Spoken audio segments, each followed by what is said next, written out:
Middle ഈസ്റ്റിൽ ശക്തമായി തുടരുന്ന സംഘർഷം പുതിയതും അതീവ ഗൗരവകരവുമായ ഘട്ടത്തിലേക്ക് കടന്നിരിക്കുകയാണ്. അമേരിക്കയും ഇസ്രയേലും ചേർന്ന് ഇറാനെതിരെ നടത്തിയ സൈനിക നടപടികൾക്ക് പിന്നാലെ പ്രദേശത്ത് രാഷ്ട്രീയവും സൈനികവുമായ വലിയ മാറ്റങ്ങളാണ് സംഭവിച്ചുകൊണ്ടിരിക്കുന്നത്. യുദ്ധത്തിന്റെ ആദ്യ ദിവസങ്ങളിലെ തന്നെ ഇറാന്റെ ഉന്നത നേതൃത്വത്തെ ലക്ഷ്യമിട്ട ആക്രമണങ്ങൾ നടന്നുവെന്ന റിപ്പോർട്ടുകളാണ് പുറത്തുവരുന്നത്. ഇറാന്റെ പരമോന്നത നേതാവായ അലി ഖമേനി അടക്കം നിരവധി ഉന്നത നേതാക്കൾ കൊല്ലപ്പെട്ടുവെന്ന വാർത്തകൾ വിവിധ അന്താരാഷ്ട്ര വൃത്തങ്ങളിൽ പ്രചരിച്ചതോടെ ഈ യുദ്ധം സാധാരണ സൈനിക ഏറ്റുമുട്ടലിനേക്കാൾ ഏറെ വലിയ രാഷ്ട്രീയ ലക്ഷ്യങ്ങളുള്ളതാണെന്ന വിശകലനങ്ങൾ സൂചിപ്പിക്കുന്നു. ഇറാനിൽ ഒരു നേതൃത്വ ശൂന്യത സൃഷ്ടിച്ച് ഭരണകൂടത്തെ അസ്ഥിരമാക്കുക എന്നതായിരുന്നു ഈ നീക്കത്തിന്റെ പ്രധാന ലക്ഷ്യമെന്നാണ് വിദഗ്ധർ വിലയിരുത്തുന്നത്. ഈ ആക്രമണങ്ങളിൽ ഇറാന്റെ സുരക്ഷാ ഉപദേഷ്ടാവായ അലി ഷംഖാനി, പ്രതിരോധമന്ത്രിയുമായി ബന്ധപ്പെട്ട നിരവധി ഉന്നത ഉദ്യോഗസ്ഥർ, സൈനിക മേധാവികൾ എന്നിവരും കൊല്ലപ്പെട്ടതായി റിപ്പോർട്ടുകൾ പറയുന്നു. ഇതിലൂടെ ഇറാന്റെ ഭരണകൂടത്തിന്റെ മധ്യകേന്ദ്രത്തെ തന്നെ ലക്ഷ്യമിട്ട ഡീകാപ്പിറ്റേഷൻ സ്ട്രൈക്ക് എന്നറിയപ്പെടുന്ന തന്ത്രം ഉപയോഗിച്ചുവെന്നാണ് നിരീക്ഷണം. ഒരു രാജ്യത്തിന്റെ പ്രധാന രാഷ്ട്രീയ സൈനിക നേതൃത്വത്തെ ഒരേ സമയം ഇല്ലാതാക്കുകയെന്നതാണ് ഈ തന്ത്രത്തിന്റെ ലക്ഷ്യം.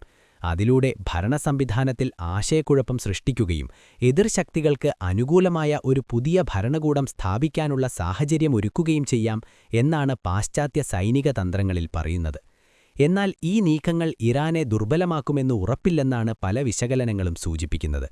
കഴിഞ്ഞ 20 വർഷത്തിലേറെയായി അമേരിക്കയുമായി ഒരു വലിയ യുദ്ധസാഹചര്യം ഉണ്ടാകാമെന്ന കണക്കുകൂട്ടലോടെ ഇറാൻ തങ്ങളുടെ പ്രതിരോധ സംവിധാനങ്ങൾ ശക്തിപ്പെടുത്തിയിരുന്നു. ഇറാന്റെ യുദ്ധതന്ത്രം പലപ്പോഴും വികേന്ദ്രീകൃത രീതിയിലാണ് രൂപപ്പെടുത്തിയിരിക്കുന്നത്. ഇതിന് പ്രധാന ഉദാഹരണമാണ് ഇറാന്റെ ശക്തമായ സൈനിക വിഭാഗമായ ഇസ്ലാമിക് റവല്യൂഷണറി ഗാർഡ് കോർപ്പസ്. രാജ്യത്തിന്റെ വിവിധ ഭാഗങ്ങളിലായി പ്രവർത്തിക്കുന്ന സ്വയംഭരണ സൈനിക യൂണിറ്റുകളാണ് ഈ സംവിധാനത്തിന്റെ പ്രത്യേകത. കേന്ദ്ര നേതൃത്വത്തിൽ മാറ്റം വന്നാലും ഈ യൂണിറ്റുകൾ സ്വതന്ത്രമായി പ്രവർത്തിക്കാൻ കഴിയുന്ന രീതിയിലാണ് ഇവയെ രൂപകൽപ്പന ചെയ്തിരിക്കുന്നത്. ഇറാന്റെ വിദേശകാര്യമന്ത്രി അബ്ബാസ് അർഗച്ചി ഈ സാഹചര്യത്തെ വിശദീകരിക്കുമ്പോൾ ഉപയോഗിച്ച ഉപമ ഏറെ ശ്രദ്ധേയമാണ്. പുരാതന ഗ്രീക്ക് പുരാണങ്ങളിൽ പറയുന്ന ഹൈഡ്ര എന്ന പാമ്പിനെപ്പോലെ തന്നെയാണ് ഇറാന്റെ പ്രതിരോധ സംവിധാനമെന്നും അദ്ദേഹം പറഞ്ഞു. ഹൈഡ്രയുടെ ഒരു തല വെട്ടിക്കളഞ്ഞാൽ 2 കൂടി വളരുമെന്നതാണ് ആ പുരാണത്തിന്റെ ആശയം. അതുപോലെ തന്നെ നേതൃത്വത്തെ ലക്ഷ്യമിട്ട ആക്രമണം നടത്തിയാലും ഇറാന്റെ ഭരണകൂടവും സൈനിക സംവിധാനവും തകർന്നുപോകില്ല എന്നാണ് അദ്ദേഹത്തിന്റെ അവകാശവാദം. ഭരണകൂടത്തിന്റെ തുടർച്ച ഉറപ്പാക്കാൻ വ്യക്തമായ പിൻഗാമി സംവിധാനങ്ങളും മതനേതാക്കളടങ്ങുന്ന വലിയ കൗൺസിലുകളും ഇറാനിൽ നിലവിലുണ്ടെന്നും അദ്ദേഹം പറഞ്ഞു. ഈ യുദ്ധം ഒരു സാധാരണ സൈനിക ഏറ്റുമുട്ടൽ മാത്രമല്ലെന്ന് പല നിരീക്ഷകരും വിലയിരുത്തുന്നു. ഇറാന്റെ ആശയപരമായ സമീപനത്തിൽ ഇത് മഹാനായ സാത്താനെതിരെയുള്ള പോരാട്ടം എന്ന മതപരമായ വ്യാഖ്യാനത്തോടെയാണ് കാണപ്പെടുന്നത്. അതേസമയം അമേരിക്കയുടെ കാഴ്ചപ്പാടിൽ ഇത് മിഡിൽ ഈസ്റ്റിൽ അവരുടെ തന്ത്രപ്രധാന ആധിപത്യം നിലനിർത്താനുള്ള ശ്രമവുമാണ്. ഹൂത്തികൾ, ഹിസ്ബുള്ള, ഹമാസ്, ഇറാഖിലെ ഷിയ മിലീഷ്യകൾ തുടങ്ങിയ കൂട്ടുകക്ഷികളിലൂടെ ഇറാൻ വർഷങ്ങളായി പ്രോക്സി യുദ്ധങ്ങളിൽ പങ്കെടുത്തിട്ടുണ്ട്.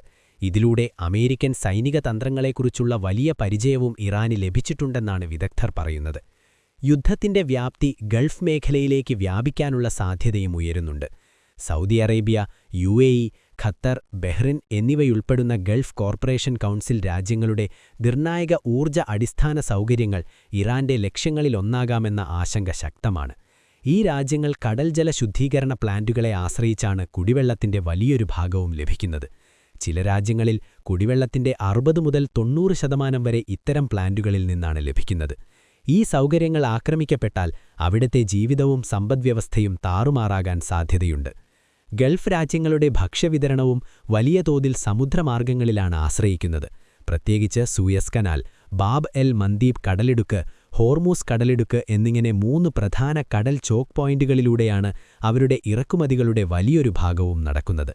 ഈ പാതകളിൽ ഏതെങ്കിലും തടസ്സപ്പെടുകയാണെങ്കിൽ അതിന്റെ ആഘാതം ഗൾഫ് മേഖലയെ മാത്രമല്ല ആഗോള വ്യാപാരത്തെയും ബാധിക്കും.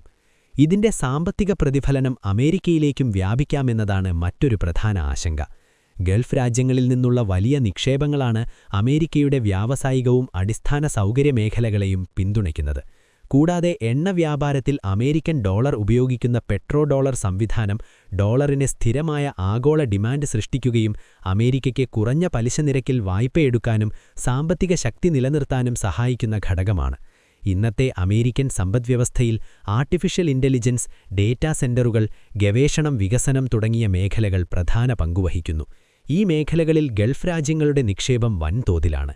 അതിനാൽ മിഡിൽ ഈസ്റ്റിൽ നീണ്ടുനിൽക്കുന്ന യുദ്ധമുണ്ടാകുകയും ഗൾഫ് രാജ്യങ്ങളുടെ സാമ്പത്തിക സ്ഥിരത തകരുകയും ചെയ്താൽ അതിന്റെ ആഘാതം അമേരിക്കൻ സാമ്പത്തിക വ്യവസ്ഥയെയും ആഗോള വിപണികളെയും ബാധിക്കാൻ സാധ്യതയുണ്ട്.